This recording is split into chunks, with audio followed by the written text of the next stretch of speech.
നമസ്കാരം, ഞാൻ ഹരികൃഷ്ണൻ. പ്രധാന വാർത്തകൾ. ലെറ്റർ ടൂറിസം സർക്യൂട്ടിന് കോട്ടയം ജില്ലയിൽ തുടക്കം. യാത്ര സംഘടിപ്പിക്കുന്നത് അക്ഷരം മ്യൂസിയം. 10ലേറെ ചരിത്ര പൈതൃക കേന്ദ്രങ്ങൾ വിദ്യാർത്ഥികൾ സന്ദർശിക്കും. പഴുക്കാനിലയം കായൽ ശുചീകരണം, പ്രളയരഹിത കോട്ടയം പദ്ധതി സഫലമാകുന്നു. ആമ്പൽ ടൂറിസം വർഷം മുഴുവൻ നടത്തും. പാമ്പാടി ശ്രീകൃഷ്ണസ്വാമി ക്ഷേത്രം ഭക്തിപ്രഭയിൽ വിളങ്ങുന്നു. ശ്രീമദ് ഭാഗവത സപ്താഹ യജ്ഞത്തിന് നാളെ സമാപനം. തിങ്കളാഴ്ച മുതൽ തിരുവുത്സവം. പ്ലാറ്റിനം ജൂബിലി നിറവിൽ south Pampady Poothakuzhy 1738 number NSS കരയോഗം. ആഘോഷങ്ങൾ ഞായറാഴ്ച. വാർത്തകൾ വിശദമായി. ലെറ്റർ ടൂറിസം സർക്യൂട്ടിന് കോട്ടയം ജില്ലയിൽ തുടക്കമായി. കൊട്ടാരത്തിൽ ശങ്കുണ്ണിയുടെ സ്മാരകം മുതൽ CMS പ്രസ് വരെയുള്ള 10ലേറെ ചരിത്ര പൈതൃക കേന്ദ്രങ്ങൾ വിദ്യാർത്ഥികൾ സന്ദർശിക്കും. മന്ത്രി VN വാസവൻ യാത്ര ഫ്ളാഗ് ഓഫ് ചെയ്തു. ഇന്ത്യയിലെ ആദ്യത്തെ ഭാഷാ സാഹിത്യ സാംസ്കാരിക മ്യൂസിയമായ അക്ഷരം മ്യൂസിയം സംഘടിപ്പിക്കുന്ന ലെറ്റർ ടൂറിസം പദ്ധതിക്ക് തുടക്കമായി. മറിയപ്പള്ളി അക്ഷരം മ്യൂസിയത്തിൽ നിന്ന് ആരംഭിച്ച യാത്ര സഹകരണ തുറമുഖ ദേവസ്വം വകുപ്പ് മന്ത്രി VN വാസവൻ ഫ്ളാഗ് ഓഫ് ചെയ്തു. അക്ഷരനഗരിക്ക് അലങ്കാരമായി അക്ഷര മ്യൂസിയം സാഹിത്യ പ്രവർത്തക സഹകരണ സംഘത്തിന്റെ ഉടമസ്ഥയിലുള്ള ഈ നാട്ടകത്തെ മനോഹരമായ ആസ്ഥാനത്തിൽ സംസ്ഥാന ഗവൺമെന്റ് മുൻകൈയെടുത്ത് രൂപം കൊടുത്തതാണ് 15 കോടി രൂപ മുടക്കി അക്ഷര മ്യൂസിയം. അത് ഇന്ന് ദേശീയ തലത്തിൽ ശ്രദ്ധയാകർഷിക്കുന്ന തരത്തിലേക്ക് മാറിക്കഴിഞ്ഞിരിക്കുന്നു. ഒരുപക്ഷെ ഇന്ത്യയിൽ തന്നെ ഇത്രയേറെ ഭാഷകളെ പരിചയപ്പെടുത്തി ഭാഷയുടെ ഉൽപ്പത്തിയും അതിന്റെ പരിണാമവും വിശദീകരിക്കുന്ന ഒരു മ്യൂസിയം ഡിജിറ്റലൈസ് ചെയ്ത് ഇന്ത്യയിൽ തന്നെ ആദ്യമായിരിക്കും ഇന്ന് കാര്യത്തിൽ സംശയമില്ല. ഇതിന്റെ 2ാം ഘട്ടത്തിലേക്ക് പ്രവർത്തനങ്ങൾ തുടങ്ങുന്നതിന് കിഫ്ബി വഴി ഇപ്പോൾ വീണ്ടും 18 കോടി രൂപ അവിടെ നമുക്ക് അനുവദിച്ചു കഴിഞ്ഞിട്ടുണ്ട്. അപ്പോൾ ഇതിന്റെ പ്രവർത്തനങ്ങൾ ആരംഭിച്ചതിന് ശേഷം ഈ ജില്ലയിലെ വിവിധ സാംസ്കാരിക കേന്ദ്രങ്ങൾ പരിചയപ്പെടുത്തിക്കൊണ്ട് ലെറ്റർ ടൂറിസം പ്രോജക്റ്റ് സമാരംഭിക്കുകയാണ്. വിദ്യാർത്ഥികളെ സംബന്ധിച്ചോളം വിജ്ഞാനദാഹികളായ വിദ്യാർത്ഥികൾക്ക് കൂടുതൽ പഠനാർഹമായ ഒരു പ്രവർത്തനമായിരിക്കും ഈ ടൂറിസം സർക്യൂട്ട് എന്ന കാര്യത്തിൽ സംശയമില്ല. അതുകൊണ്ട് SPCS തന്നെ മുൻകൈയെടുത്ത് ഇപ്പോൾ ലെറ്റർ ടൂറിസത്തിന് രൂപവും ഭാവവും നൽകി അതിന്റെ പ്രവർത്തനങ്ങൾ സമാരംഭിക്കുകയാണ്. ഇപ്പോൾ നെടുങ്കുന്നത്തെ സെന്റ് തെരേസ സ്കൂളിലുള്ള വിദ്യാർത്ഥിനികളാണ് ഇന്ന് ഇവിടെ നിന്ന് പ്രയാണം ആരംഭിക്കുന്നത്. ഇത് ഏറ്റവും വിജയകരമായി ഈ പ്രോജക്റ്റ് മാറിത്തീരട്ടെ എന്ന് ആശംസിച്ചുകൊണ്ട് ലെറ്റർ ടൂറിസം പ്രോജക്റ്റിന്റെ ഔപചാരികമായ ഉദ്ഘാടനം നിർവഹിച്ചതായി പ്രഖ്യാപിക്കുന്നു. നന്ദി, നമസ്കാരം. ഐതിഹ്യമാലയുടെ കർത്താവായ കൊട്ടാരത്തിൽ ശങ്കുണ്ണിയുടെ സ്മാരകം മുതൽ അച്ചടി പാരമ്പര്യത്തിന്റെ മുഖമുദ്രയായ CMS പ്രസ് വരെയുള്ള 10ലേറെ ചരിത്ര പൈതൃക കേന്ദ്രങ്ങളിലേക്കാണ് ലെറ്റർ ടൂറിസം യാത്ര. CMS college, Benjamin Bailey museum തുടങ്ങിയ കേന്ദ്രങ്ങളിലൂടെ സഞ്ചരിച്ച് Kumaranallur Sevadhi museum and Indological research ഇൻസ്റ്റിറ്റ്യൂട്ടിൽ യാത്ര അവസാനിക്കും. കറുകച്ചാൽ ഉപജില്ലയിൽ ലിറ്റിൽ മാസ്റ്റേഴ്സ് പ്രോഗ്രാമിന്റെ ഭാഗമായ വിവിധ സ്കൂളുകളിലെ 10 വിദ്യാർത്ഥികളും അധ്യാപകരുമാണ് യാത്രയുടെ ഭാഗമായത്. അക്ഷരം മ്യൂസിയം സംഘടിപ്പിക്കുന്ന ലെറ്റർ ടൂറിസം സർക്യൂട്ടിന്റെ ഭാഗമാകാൻ പൊതുജനങ്ങൾക്കും അവസരമുണ്ട്. വിവരങ്ങൾക്ക് 9567829587 എന്ന നമ്പറിൽ ബന്ധപ്പെടാം. Joint registrar general incharge KP Unnikrishnan Nair, Sahitya Pravarthaka Sahakarana Sangham secretary S Santhosh Kumar, Aksharam museum manager Rajeev M John, B Sasikumar, K Prasanth, KJ Anilkumar എന്നിവർ പങ്കെടുത്തു. News bureau, Kottayam. പഴുക്കാനിലം കായൽ ശുചീകരണ പദ്ധതിക്കായി സംസ്ഥാന സർക്കാർ ഫണ്ട് അനുവദിച്ചതോടെ പ്രളയരഹിത കോട്ടയം പദ്ധതി സഫലമാകും. ഇതോടെ ആമ്പൽ ടൂറിസം വർഷം മുഴുവൻ നടത്താൻ കഴിയും. സർക്കാർ 103.73 കോടി രൂപ ഫണ്ട് അനുവദിച്ച പഴുക്കാനിലം കായൽ ശുചീകരണം നടപ്പാക്കുന്നതോടെ പ്രളയരഹിത കോട്ടയം പദ്ധതി സാഫല്യത്തിലെത്തുമെന്ന് മീനച്ചിലാർ, മീനന്തറയാർ, കൊടൂരാർ നദി പുനർസംയോജന പദ്ധതി ജനകീയ കൂട്ടായ്മ ഭാരവാഹികൾ വാർത്താസമ്മേളനത്തിൽ പറഞ്ഞു. നദി പുനർസംയോജന പദ്ധതി ആരംഭിച്ച 2017 ഓഗസ്റ്റ് 28 മുതൽ സംസ്ഥാന സർക്കാരും തദ്ദേശ സ്ഥാപനങ്ങളും ജനങ്ങളും നൽകിവരുന്ന ഉറച്ച പിന്തുണയുടെ അടിസ്ഥാനത്തിലാണ് ലോകമാതൃകയായി പഴുക്കാനില കായൽ ശുചീകരണം നടക്കാൻ പോകുന്നത്. ജനകീയ കൂട്ടായ്മയും പാടശേഖര സമിതികളും ജനപ്രതിനിധികളും ഉദ്യോഗസ്ഥരും 5 വർഷം തുടർച്ചയായി ഇതിനായി കഷ്ടപ്പെട്ടു. 2020 ഏപ്രിൽ 14 സംസ്ഥാന സർക്കാർ രണ്ടാം കുട്ടനാട് പാക്കേജിന്റെ ഭാഗമായി അംഗീകാരം നൽകിയ പദ്ധതിക്ക് 2025 നവംബർ 12 മുഖ്യമന്ത്രി പിണറായി വിജയന്റെ അധ്യക്ഷതയിൽ ചേർന്ന കിഫ്ബി ബോർഡാണ് അന്തിമ സാമ്പത്തിക അനുമതി നൽകിയത്. മീനച്ചിലാർ, മീനന്തറിയാർ, കൊടൂരാർ വഴി ഒഴുകിയെത്തുന്ന വെള്ളം വളരെ വേഗം വേമ്പനാട്ട് കായലിലേക്കും കടലിലേക്കും ഒഴുകി മാറേണ്ടതുണ്ട്.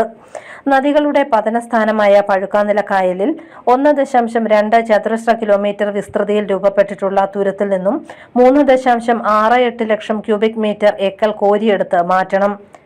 പദ്ധതിക്ക് വേണ്ട സ്ഥലം ഉടമകൾ സൗജന്യമായി വിട്ടു നൽകിയിട്ടുണ്ട്. നദികളിൽ നിന്നും വേമ്പനാട്ട് കായലിലേക്ക് 7 പതന സ്ഥാനങ്ങളുണ്ട്. ഇവ തെളിക്കുന്ന തുടർ കർമ്മ പരിപാടികൾക്ക് ജനകീയ കൂട്ടായ്മ രൂപം നൽകിയിട്ടുണ്ടെന്നും ഭാരവാഹികൾ വാർത്താ സമ്മേളനത്തിൽ പറഞ്ഞു. വേമ്പനാട്ട് കായലിലേക്ക് എത്തുന്ന മീനച്ചിലാറിന്റെയും കൊടൂരാറിന്റെയും പതനസ്ഥാനമാണ് ഈ വേമ്പനാട്ട് കായലിലെ പഴുക്കാനില കായൽ. അത് വേമ്പനാട്ട് കായലിന്റെ കിഴക്കേറ്റത്ത് കോട്ടയത്തെ MC റോഡിൽ പള്ളത്തുനിന്ന് 1 കിലോമീറ്റർ അകലെയാണ്. ഇത്രയേറെ കായൽ അടുത്തിരുന്നിട്ടും നമുക്ക് കായൽ അകലെയാകാൻ കാരണം 1.62 സ്ക്വയർ കിലോമീറ്റർ വീതിയിലുള്ള ഒരു തുരുത്ത് അന്ന് അവർ കാണിച്ചിട്ടുണ്ട്. അതില് ലക്ഷക്കണക്കിന് ക്യൂബിക് അടി ചെളി. അത് കോട്ടയം ജില്ലാ കളക്ടർ ശ്രീ സുധീർ ബാബുവിന്റെ നേതൃത്വത്തിൽ മണ്ണ് പരിശോധന നടത്തി കഴിഞ്ഞപ്പോൾ ആ പരിശോധനാ സംഘത്തിന്റെ റിപ്പോർട്ടിന്റെ അടിസ്ഥാനത്തിൽ അത് ചെളിയാണ്, നീക്കം ചെയ്യേണ്ടതാണെന്ന് കണ്ടെത്തി പരിസ്ഥിതി പഠനം നടത്തി. അപ്പം ഞങ്ങൾ ആ സന്ദർശനം നടത്തിയ ശേഷം ഞങ്ങൾ സർക്കാരുമായി ബന്ധപ്പെട്ടു. പഴുക്കാനില കായലിലെ ചെളി കുത്തിയെടുത്ത് തുരുത്തു മാറ്റിയാലേ വെള്ളപ്പൊക്കം ഒഴിവാകും. പ്രളയരഹിത കോട്ടയത്തിന്റെ പദ്ധതിയാണ്. വെള്ളം ഒഴുകിപ്പോകാത്തതുകൊണ്ടാണ് ഇത്രയും വെള്ളം കെട്ടിക്കിടക്കുന്നത്. ഇതനുസരിച്ച് ആ പദ്ധതി വിഭാവന ചെയ്ത് മുന്നോട്ട് പോയപ്പോ ഡോക്ടർ തോമസ് ഐസക്കിനെ ഞങ്ങൾ പോയി കണ്ടു. അദ്ദേഹം ഉടൻ തന്നെ ആ സ്ഥലം ഒന്ന് സന്ദർശിച്ചു. ഞങ്ങളോട് കിഫ്ബിയുടെ ഒരു പരിപാടി 4 മന്ത്രിമാർ പങ്കെടുത്ത് ആലപ്പുഴയിലുണ്ട്, അവിടേക്ക് ചെല്ലാൻ പറഞ്ഞു. ഞങ്ങളെല്ലാം ആലപ്പുഴയിൽ പോയി. ഈ ഈ പറയുന്ന പഴുക്കാനില കായൽ ഞങ്ങൾ വ്യൂ എടുത്ത് അതെല്ലാം പ്രസന്റ് ചെയ്തു. അതിന്റെ അടിസ്ഥാനത്തിലാണ് ഈ ഉത്തരവ് ലഭ്യമാക്കിയത്. അതിന്റെ വീഡിയോകളെല്ലാം ലഭ്യമാണ്, നിങ്ങൾക്ക് അയച്ചു തരാം.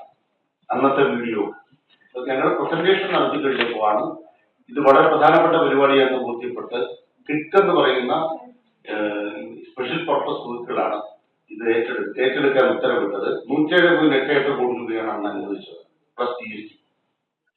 പണം അനുവദിച്ചു എന്ന് പറഞ്ഞാലും പണം ഒന്നും ചിലവാകില്ലല്ലോ. അത് അടുത്ത ഘട്ടത്തിലേക്ക് കടക്കുന്നത് 5 കൊല്ലക്കാലം വർക്ക് ചെയ്തു. ഞങ്ങൾ ചെയ്ത കാര്യം അവിടുത്തെ 3 പാടശേഖരങ്ങൾ 1800 ഏക്കർ നെൽപ്പാടം ഉണ്ട്. ആമ്പൽ പാടത്തിന് J ബ്ലോക്ക്, മറ്റൊരു ആമ്പൽ പാടം 850 ഏക്കർ ഉണ്ട് തിരുവായ്ക്കരി, അത് 2 തിരുവാർത്തിന്റെ. മൂന്നാമത്തത് F ബ്ലോക്ക്, അത് കോട്ടയം നഗരസഭയിലെ പള്ളം പടിഞ്ഞാറ്. ഈ 3 പാടങ്ങളുടെയും കർഷകരെ സംഘടിപ്പിച്ച് അതിന്റെ ചുറ്റുബണ്ടുകളിൽ ഈ ചെളി കുത്തിയെടുത്ത് ബണ്ട് റോഡാക്കുകയും അവിടുത്തെ എല്ലാ മോട്ടോർ തറകളും പുതിയ നിർമ്മാണം ഉണ്ടാക്കി നവീകരിച്ച് ഏറ്റവും നല്ല നിലയ്ക്ക് കൃഷി ലഭ്യമാകാനും വാഹന ഗതാഗതം ലഭ്യമാക്കാനുമാണ് പദ്ധതി. അതിന് ഏതാണ്ട് 17 കിലോമീറ്റർ ഒരു റോഡിന്റെ നിർമ്മാണമായി വരും. റോഡെന്ന് പറഞ്ഞാൽ കാർഷിക ആവശ്യത്തിനുള്ള ബണ്ട് റോഡായിരുന്നു. ഈ ചെളിയാണ് കുത്തിയെടുത്ത് ബണ്ടിലേക്ക് ഇടുന്നത്. ഇതാണ് പദ്ധതിയുടെ പ്രധാനപ്പെട്ട പ്രത്യേകത. അതിന് ഈ മുഴുവൻ സ്ഥലത്തിന്റെയും ഫ്രീ സറണ്ടർ ജനകീയ കൂട്ടായ്മ എന്ന നിലയ്ക്ക് ഞങ്ങൾ മുഴുവൻ ആളുകളെയും കണ്ട് അവർ മുഴുവൻ പേര് ഒപ്പിട്ട് തന്ന് അത് സർക്കാരിന് സമർപ്പിച്ചു. സമർപ്പിച്ചതിന്റെ അടിസ്ഥാനത്തിൽ അടുത്ത ഘട്ടം പരിസ്ഥിതി പഠനത്തിലേക്ക് കടന്നു. നിരവധി കടമ്പകൾ ഉണ്ടായിരുന്നു. മാതൃകാ പദ്ധതി എന്ന നിലയ്ക്ക് കണ്ടൽ ചെടികൾ വെച്ചു പിടിപ്പിക്കുക തുടങ്ങിയുള്ള നിരവധി നിർദ്ദേശങ്ങളോടുകൂടി ഈ പദ്ധതിയെ ഇപ്പോൾ കേരള സർക്കാർ കിഫ്ബി ബോർഡ് അംഗീകാരം തന്നത് ഈ 12/25-ലാണ്. 30-ാം തീയതി ഫൈനൽ ഉത്തരവായി കിഫ്ബി CEO ശ്രീ KM എബ്രഹാം പ്രവർത്തകരോടുകൂടി കിഫ്ബിന് കൈമാറി. കിക്ക് അതിന്റെ ടെക്നിക്കൽ സാങ്ഷനിലേക്കും അതിനുശേഷം ഉടൻ ടെൻഡറിലേക്കും ഒരു 10 ദിവസങ്ങൾ ടെൻഡറിലേക്ക് പോകത്തക്ക വിധമുള്ള നടപടിക്രമങ്ങൾ തയ്യാറാക്കി വരുന്നു എന്നുള്ളതാണ് ഏറ്റവും സന്തോഷമുള്ള കാര്യം. കായൽ തെളിക്കുന്നതോടെ ഫാം ടൂറിസം യാഥാർത്ഥ്യമാകും. കായലോര താമസത്തിനും ഹൗസ് ബോട്ട് ടെർമിനലുകൾക്കും മികച്ച ഇടമായി ഇവിടം മാറും. കോട്ടയത്ത് നടന്ന വാർത്താ സമ്മേളനത്തിൽ നദീ പുനർസംയോജന പദ്ധതി കോർഡിനേറ്റർ K അനിൽകുമാർ, ഭാരവാഹികളായ KJ ജോർജ്, പുന്നൻകുര്യൻ വേങ്കടത്ത്, ജേക്കബ് ജോർജ്, ഷാജിമോൻ വട്ടപ്പള്ളിൽ, ജയദീപ് ജയപാൽ എന്നിവർ പങ്കെടുത്തു. News bureau, Kottayam. പാമ്പാടി ശ്രീകൃഷ്ണസ്വാമി ക്ഷേത്രത്തിലെ ശ്രീമദ് ഭാഗവത സപ്താഹയജ്ഞം നാളെ സമാപിക്കും. പറക്കോട് ഇല്ലം കൃഷ്ണൻ നമ്പൂതിരിയാണ് യജ്ഞാചാര്യൻ. ക്ഷേത്രത്തിലെ തിരുവുത്സവത്തിന് തിങ്കളാഴ്ച തുടക്കമാകും. ശ്രീകൃഷ്ണ ഭഗവാൻ വേണുഗോപാലമൂർത്തിയായി അമ്പലപ്പുഴ കണ്ണന്റെ ചൈതന്യം ഉൾക്കൊണ്ട് വിളങ്ങുന്ന പുണ്യസങ്കേതമാണ് പാമ്പാടി ശ്രീകൃഷ്ണസ്വാമി ക്ഷേത്രം. ക്ഷേത്രത്തിൽ കഴിഞ്ഞ ഒരാഴ്ചയായി നടന്നുവരുന്ന ശ്രീമദ് ഭാഗവത സപ്താഹയജ്ഞം നാളെ സമാപിക്കും. യജ്ഞത്തിന്റെ 6ാം ദിവസമായ ഇന്ന് സെമന്തകോപാഖ്യാനം, രാജസൂയം, ബാണയുദ്ധം, കുചേലവൃത്തം, സന്താനഗോപാലം തുടങ്ങിയ ഭാഗങ്ങൾ പാരായണം ചെയ്തു. പാറക്കോട് ഇല്ലം കൃഷ്ണൻ നമ്പൂതിരിയാണ് യജ്ഞാചാര്യൻ. വിചാരണപരം എന്ന് പറയും. നന്നായിട്ട് ഈശ്വരനെ വിചാരം ചെയ്യണം. നല്ലതായിരിക്കുന്ന ഒരു സ്ഥലത്തിരുന്ന് ഈ ലോകത്തിനെ തന്നെ നന്നായിട്ട് ശ്രദ്ധിക്കുക. കണ്ണിന്റെ മുന്നിൽ കാണുന്നതായിരിക്കുന്ന വസ്തുക്കൾ മുഴുവനും നാളത്തേക്ക് ഇല്ലാതാവുന്നതാണ്. ഒന്നും ഇവിടെ നിലനിൽക്കുന്നില്ല. എന്ന് നിലനിൽക്കും വിചാരിച്ച് നമ്മൾ പലതിനെയും സ്നേഹിച്ചു. വീടുണ്ടാക്കി കഴിഞ്ഞാൽ വീടിനെ അങ്ങനെ സ്നേഹിച്ച്, കുട്ടികളുണ്ടായി കഴിഞ്ഞാൽ കുട്ടികളെ തന്നെ സ്നേഹിച്ച്, കല്യാണം കഴിഞ്ഞാൽ ഭർത്താവിനെ തന്നെ നന്നായിട്ട് സ്നേഹിച്ച് വളർന്ന വരുന്ന സമയത്താണ് ഒരു ദിവസം ഇതൊക്കെ അങ്ങനെ നഷ്ടപ്പെടുമ്പോൾ പലതരത്തിലുള്ള പ്രയാസങ്ങള്, ദുഃഖങ്ങള് നമുക്ക് ജീവിതത്തിൽ ഉണ്ടാവുന്നത്. ദിവസവും നിരവധി ഭക്തരാണ് സപ്താഹയജ്ഞത്തിൽ പങ്കെടുത്ത് പാരായണം ശ്രവിക്കുന്നത്. സമാപന ദിവസമായ നാളെ ഉദ്ധവരുടെ ബദരി യാത്ര, ഭഗവാന്റെ സ്വർഗാരോഹണം, ബ്രഹ്മോപദേശം, പരീക്ഷത്തിന്റെ മുക്തി, മാർക്കണ്ഡേയ ചരിതം തുടങ്ങിയ ഭാഗങ്ങൾ പാരായണം ചെയ്യും. ഉച്ചയ്ക്ക് 12 മണിക്കാണ് പാരായണ സമർപ്പണം. ക്ഷേത്രത്തിലെ തിരുവുത്സവത്തിന് തിങ്കളാഴ്ച തുടക്കമാകും. രാവിലെ വിശേഷാൽ പൂജകൾ നടക്കും. വൈകുന്നേരം 6:30-ക്ക് അൻപൊലി, പുഷ്പാഭിഷേകം എന്നിവ ഉണ്ടായിരിക്കും. രാത്രി 7:30-ക്ക് ചലച്ചിത്ര പിന്നണി ഗായിക വൈക്കം വിജയലക്ഷ്മി നയിക്കുന്ന സംഗീത നിശയും അരങ്ങേറും. സപ്താഹ തിരുവുത്സവത്തോടനുബന്ധിച്ച് അഗതികൾക്കും അശരണർക്കുമായി നടത്തിവരുന്ന മുകുന്ദ കടാക്ഷം എന്ന പദ്ധതി കൂടുതൽ വിപുലമാക്കുമെന്ന് പ്രസിഡന്റ് VG ബിനു വെട്ടിപ്പറമ്പിൽ പറഞ്ഞു. യജ്ഞത്തോടനുബന്ധിച്ച് ക്ഷേത്രാങ്കണത്തിൽ ചിത്രരചന പഠിക്കുന്ന കുട്ടികൾ വരച്ച ചിത്രങ്ങളുടെ പ്രദർശനവും നടക്കുന്നുണ്ട്. News bureau, Pampady. South Pampady Poothakuzhy 1738 number NSS കരയോഗം പ്ലാറ്റിനം ജൂബിലി നിറവിൽ. ഞായറാഴ്ച നടക്കുന്ന ആഘോഷ പരിപാടികൾക്ക് ഒരുങ്ങിയിരിക്കുകയാണ് കരയോഗ മന്ദിരവും അംഗങ്ങളും. 1950-ൽ പ്രവർത്തനം ആരംഭിക്കുമ്പോൾ പാമ്പാടി പൂതകുഴി 1738 നമ്പർ NSS കരയോഗത്തിന് വിരലിൽ എണ്ണാവുന്ന അംഗങ്ങൾ മാത്രമാണ് ഉണ്ടായിരുന്നത്. ആദ്യ പ്രസിഡന്റായി ഇരുപ്പയ്ക്കൽ അയ്യപ്പൻ നായർ നാരായണൻ നായരും സെക്രട്ടറിയായി വെള്ളാപ്പള്ളിയിൽ ഗോവിന്ദൻ നായരും ചുമതലയേറ്റു. അന്ന് പ്രാരംഭം കുറിച്ച കരയോഗം 75 വർഷങ്ങൾ പൂർത്തിയാക്കി പ്ലാറ്റിനം ജൂബിലി ആഘോഷിക്കുകയാണ്. 1950-ൽ പ്രവർത്തനം ആരംഭിച്ചുവെങ്കിലും ഏറെക്കാലങ്ങൾക്ക് ശേഷം 1969-ലാണ് കരയോഗത്തിന് സ്വന്തമായി മന്ദിരം നിർമ്മിക്കുന്നത്. ഏറെ പരിമിതികൾ ഉണ്ടായിരുന്ന ചെറിയ കെട്ടിടം പൊളിച്ചു നീക്കി ഇന്നത്തെ നിലയിലെ പുതിയ മന്ദിരത്തിന്റെ പണികൾ ആരംഭിക്കുന്നത് 2014-ലാണ്. ആ വർഷം തന്നെ ആദ്യ നിലയുടെ പണികൾ പൂർത്തിയാക്കി ഉദ്ഘാടനവും നിർവഹിച്ചു. അടുത്ത ഘട്ടപ്പണികൾ പൂർത്തിയാക്കിയത് 2022-ലാണ്. മുകൾ നിലയിൽ കരയോഗം ഓഫീസ്, വനിതാ സമാജം ഓഫീസ് എന്നിവ കൂടി കൂട്ടിച്ചേർത്ത് മന്ദിരം മോടി പിടിപ്പിച്ചു. ഇതിന്റെ പ്രവർത്തനങ്ങൾക്കെല്ലാം ചുക്കാൻ പിടിച്ചത് സജികുമാർ MR മറ്റത്തിൽ പ്രസിഡന്റായും ജയചന്ദ്രൻ നായർ പ്ലാത്താനത്തിൽ സെക്രട്ടറിയുമായുള്ള 7-അംഗ ഭരണസമിതിയാണ്. പ്ലാറ്റിനം ജൂബിലിയോട് അനുബന്ധിച്ച് വിപുലമായ ഒരുക്കങ്ങളാണ് നടത്തിയിരിക്കുന്നത്. രാവിലെ 9:30 മുതൽ കുട്ടികളുടെയും മുതിർന്നവരുടെയും വിവിധ കലാകായിക മത്സരങ്ങൾ നടക്കും. ഉച്ചയ്ക്ക് ശേഷം നടക്കുന്ന പൊതുസമ്മേളനം Kottayam NSS taluk union president D Gopakumar ഉദ്ഘാടനം ചെയ്യും. Taluk union secretary Radhakrishnan AM മുഖ്യപ്രഭാഷണം നടത്തും. ചടങ്ങിൽ കരയോഗാംഗങ്ങളിൽ 75 വയസ്സിന് മുകളിൽ പ്രായം ചെന്നവരെ ആദരിക്കും. അതോടൊപ്പം വിവിധ മേഖലകളിൽ പ്രവർത്തന മികവ് തെളിയിച്ച കരയോഗാംഗങ്ങളെയും ആദരിക്കും. ഇവയ്ക്കെല്ലാം പുറമെ പ്ലാറ്റിനം ജൂബിലി സ്മാരകമായി ഒരു ഭവനം ഒരു വൃക്ഷം പദ്ധതിയുടെ വിതരണോദ്ഘാടനവും ഉണ്ടായിരിക്കുമെന്ന് കരയോഗം പ്രസിഡന്റ് G രാമൻ നായർ പറഞ്ഞു. ഈ താലൂക്കിലെ ഏറ്റവും നല്ല കരയോഗം എന്നുള്ള നിലയിലുള്ള സമ്മാനം ഞങ്ങൾക്ക് നിരവധി തവണ ലഭിച്ചിട്ടുണ്ട്. അതുപോലെ തന്നെ അതിനുള്ള അംഗീകാരം താലൂക്ക് യൂണിയനിൽ ഞങ്ങൾക്ക് ലഭിച്ചിട്ടുള്ള ഒരു കരയോഗമാണ്. അതുകൊണ്ട് തന്നെ അംഗസംഖ്യ പരിമിതമാണെങ്കിലും പ്രവർത്തനത്തിൽ എല്ലാവരും മുൻപന്തിയിൽ നിൽക്കുന്നു. ഞങ്ങളുടെ വനിതാ സമാജം നന്നായി പ്രവർത്തിക്കുന്ന വനിതാ സമാജമുണ്ട്. ബാലസമാജം നന്നായി പ്രവർത്തിക്കുന്ന ഒരു ബാലസമാജമുണ്ട്. അപ്പോൾ അങ്ങനെ ആധ്യാത്മിക കാര്യങ്ങളെക്കുറിച്ച് ഞങ്ങൾ ചർച്ച ചെയ്യാറുണ്ട്. ആനുകാലിക വിഷയങ്ങൾ ഞങ്ങൾ പ്രാധാന്യം കൊണ്ടുകൊണ്ട് മുന്നോട്ട് വരാറുണ്ട്. ഈ ദിവസം തന്നെ ഞങ്ങൾ ഒരു വൃക്ഷത്തൈ, അതായത് ചന്ദനത്തൈ, ഈ ഞങ്ങളുടെ 75-ാം വർഷത്തിൻ്റെ ഒരു സ്മരണയ്ക്കായി ഞങ്ങളുടെ എല്ലാ കുടുംബങ്ങളിലേക്കും ഓരോ ചന്ദനത്തൈ കൂടി നൽകിക്കൊണ്ടാണ് ഞങ്ങൾ ഈ പ്രകൃതി സംരക്ഷണം വളരെ മുഖ്യമായ ഒന്നായിട്ട് ഞങ്ങൾ കാണുന്നു. അങ്ങനെ ആനുകാലിക പ്രാധാന്യമുള്ള പ്രധാനപ്പെട്ട കാര്യങ്ങൾ ഞങ്ങളുടേതായ ഒരു പ്രവർത്തനം എപ്പോഴും ഉണ്ടായിരിക്കും. അതുകൊണ്ട് ഇപ്രാവശ്യത്തെ ഞങ്ങളുടെ ഈ പ്ലാറ്റിനം ജൂബിലിയുടെ ഓർമ്മയ്ക്കായി ഒരു വൃക്ഷത്തൈ എല്ലാവർക്കും നൽകുന്നതാണ്. ഒരു ഭവനം ഒരു വൃക്ഷം എന്നുള്ള ഒരു സ്കീമാണത്. അതിനകത്ത് ചന്ദനം ഒരു വിശിഷ്ട സസ്യമായതുകൊണ്ടും അത് വീടുകളിൽ കൊടുത്തു കഴിഞ്ഞാൽ എല്ലാവരും അത് നന്നായി പരിപാലിക്കും എന്ന് ബോധ്യമുള്ളതുകൊണ്ടും ചന്ദനത്തൈയാണ് എല്ലാവർക്കും കൊടുക്കുന്നത്. പരിപാടിയുടെ ഭാഗമായി കോട്ടയം സാരംഗി കമ്മ്യൂണിക്കേഷൻസിന്റെ ഗാനസന്ധ്യയും അരങ്ങേറും. News bureau, Pampady. Life and ലിംബിന്റെ നേതൃത്വത്തിൽ 41 പേർക്ക് കൃത്രിമ കാലുകൾ നൽകി. ഓട്ടോബോക്ക് എന്ന ജർമ്മൻ കമ്പനി നിർമ്മിച്ച കൃത്രിമ കാലുകളാണ് നൽകിയത്. ലൈഫ് ആൻഡ് ലിംബ് എന്ന സംഘടനയുടെ നേതൃത്വത്തിൽ കാലുകൾ നഷ്ടപ്പെട്ട 41 പേർക്ക് കൃത്രിമ കാലുകൾ നൽകി. ലൈഫ് ആൻഡ് ലിംബിന്റെ കൃത്രിമക്കാൽ വിതരണത്തിന്റെ 2ാം ഘട്ടമാണ് കോട്ടയത്ത് ഇന്നലെ നടന്നത്. ഓട്ടോബോക്ക് എന്ന ജർമ്മൻ കമ്പനിയാണ് കൃത്രിമക്കാൽ നിർമ്മിച്ച് നൽകുന്നത്. 2014 മുതൽ എല്ലാ വർഷവും അപകടങ്ങളിലും മറ്റും കാലുകൾ നഷ്ടപ്പെട്ടവർക്ക് സൗജന്യമായി കൃത്രിമ കാലുകൾ ലൈഫ് ആൻഡ് ലിംബ് നൽകി വരുന്നു. ഇതുവരെ 344 പേർക്ക് കൃത്രിമ കാലുകൾ നൽകിക്കഴിഞ്ഞു. അമേരിക്കൻ മലയാളിയായ ജോൺസൺ സാമുവൽ പ്രവർത്തനങ്ങൾക്ക് നേതൃത്വം നൽകുന്നത്. ഈരയിൽ കടവ് ആൻസ് ഇന്റർനാഷണൽ കൺവെൻഷൻ സെന്ററിൽ നടന്ന ചടങ്ങിൽ സമൂഹത്തിലെ വിവിധ മേഖലകളിൽ പ്രവർത്തിക്കുന്ന നിരവധി പേർ പങ്കെടുത്തു. News bureau, Kottayam. പാലായിലെ കൊട്ടാരമറ്റം ബസ് സ്റ്റാൻഡ് മാതൃകാ ബസ് ടെർമിനലാക്കുമെന്ന് പാലാ നഗരസഭാ ചെയർപേഴ്സൺ ദിയ ബിനു പുളിക്കക്കണ്ടം. ദിയ ബിനുവിന്റെ നേതൃത്വത്തിൽ കൗൺസിലർമാർ കൊട്ടാരമറ്റം ബസ് സ്റ്റാൻഡ് സന്ദർശിച്ചു. നഗരസഭാ കൗൺസിലിൽ ഉയർന്ന പരാതികളെ തുടർന്ന് നഗരസഭ ചെയർപേഴ്സൺ ദിയ ബിനുവും കൗൺസിലർമാരും കൊട്ടാരമറ്റം ബസ് സ്റ്റാൻഡ് സന്ദർശിച്ചു. നിരവധി പരാതികൾ ഉയർന്നതിനെ തുടർന്ന് പൊതുജനങ്ങൾക്ക് മുന്നിൽ അവഹേളിക്കപ്പെട്ട നിലയിൽ പ്രവർത്തിച്ചിരുന്ന പാലാ കൊട്ടാരമറ്റം ബസ് ടെർമിനലിനെ മാതൃകാ ബസ് ടെർമിനലാക്കി മാറ്റുന്നതിൽ സത്വര നടപടികൾ സ്വീകരിക്കുമെന്നും ചെയർപേഴ്സൺ അറിയിച്ചു. കൊട്ടാരമറ്റം ബസ് സ്റ്റാൻഡിൽ നിലവിൽ നിൽക്കുന്ന അനധികൃത പാർക്കിംഗ്, അനധികൃത വർക്ക്ഷോപ്പുകളുടെ പ്രവർത്തനം, വർഷങ്ങളായി പ്രവർത്തനരഹിതമായ കാത്തിരിപ്പ് മുറിയിലെ ഫാനുകൾ, അതീവ ദയനീയാവസ്ഥയിലുള്ള ശൗചാലയങ്ങൾ, വൃത്തിഹീനമായ പരിസരം, പൊതുജനങ്ങൾക്ക് അപകടം സൃഷ്ടിക്കുന്ന തരത്തിൽ വളർന്നു നിൽക്കുന്ന മരക്കൊമ്പുകൾ തുടങ്ങിയവ പാലാ നഗരസഭയ്ക്ക് തന്നെ അപമാനമായ സാഹചര്യത്തിലേക്കാണ് ബസ് സ്റ്റാൻഡിനെ എത്തിച്ചിരുന്നത്. ഇവയ്ക്കെല്ലാം അടിയന്തരമായി പരിഹാരമുണ്ടാകുമെന്ന് ചെയർപേഴ്സൺ അറിയിച്ചു.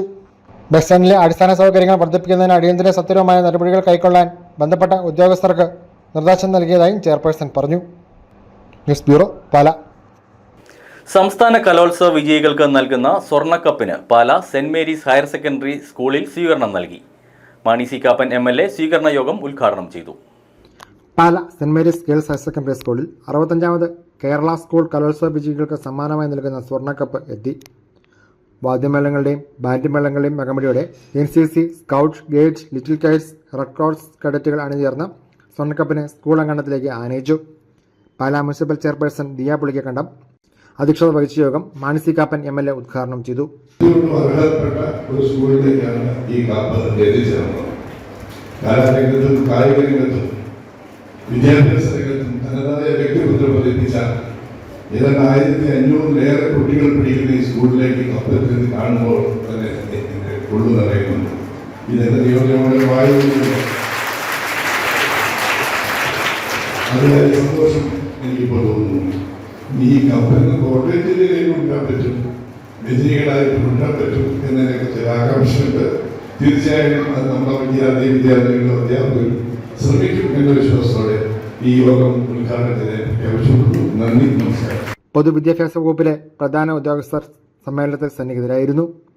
Saint Thomas higher secondary school, Mahatma Gandhi government higher secondary school, Sacred heart girls school Bharananganam എന്നിവയിലെ അധ്യാപകരും വിദ്യാർത്ഥികളും PTA, MPT അംഗങ്ങളും സ്കൂളിൽ സന്നിഹിതരായിരുന്നു. News bureau, Pala. അർത്തുങ്കൽ തിരുനാൾ കൊടിയേറ്റിനുള്ള പതാക പ്രയാണം ആരംഭിച്ചു. 20-ാം തീയതിയാണ് പ്രധാന തിരുനാൾ. അർത്തുങ്കൽ തിരുനാളിന് കൊടിയേറ്റിനുള്ള പതാക പ്രയാണം പാലാ ലാലം സെന്റ് മേരീസ് പള്ളിയിൽ നിന്നും ആരംഭിച്ചു. വൈകുന്നേരം 6-ന് ആലപ്പുഴ രൂപത മെത്രാൻ റവറൻഡ് ഡോക്ടർ ജെയിംസ് റാഫേൽ ആനാപ്പറമ്പിൽ കൊടിയേറ്റ് കർമ്മം നിർവഹിച്ചു. 18 വൈകുന്നേരം 5-ന് നട തുറക്കും. 20-നാണ് പ്രധാന തിരുനാൾ. പാലാ ലാലം പഴയപള്ളി വികാരി ഫാദർ ജോസഫ് നടത്തിൽ പതാക ആസ്വദിച്ചു. തുടർന്ന് നിരവധി വാഹനങ്ങളുടെ അകമ്പടിയോടെ നീണ്ടൂർ, കല്ലറ, തണ്ണീർമുക്കം, ചേർത്തല വഴിയാണ് പതാക പ്രയാണം അർത്തുങ്കൽ ബസിലിക്കയിലേക്ക് എത്തിയത്. പാലായിലെ സെന്റ് ജോസഫ് ചാരിറ്റബിൾ റിലീജിയസ് ട്രസ്റ്റിന്റെ ആഭിമുഖ്യത്തിലാണ് കഴിഞ്ഞ 25 വർഷമായി ഈ പതാക പ്രയാണം നടക്കുന്നത്. ട്രസ്റ്റ് ഭാരവാഹികളായ സാബു നീതി വസ്ത്രാലയ, ഷീബ ജേക്കബ്, അർത്തുങ്കൽ ബസിലിക്ക പ്രതിനിധികളായ father Sebastian John, father Ashiq, deacon Joel, parish council പ്രതിനിധികൾ എന്നിവരും പതാക പ്രയാണത്തിൽ പങ്കെടുക്കുന്നുണ്ട്. പാലാ മുനിസിപ്പൽ ചെയർപേഴ്സൺ ബിനു പുളിക്കക്കണ്ടവും പതാക പ്രയാണത്തിന് എത്തിയിരുന്നു. News bureau, Pala. ഈ ബുള്ളറ്റിൻ പൂർണ്ണമാകുന്നു. നമസ്കാരം.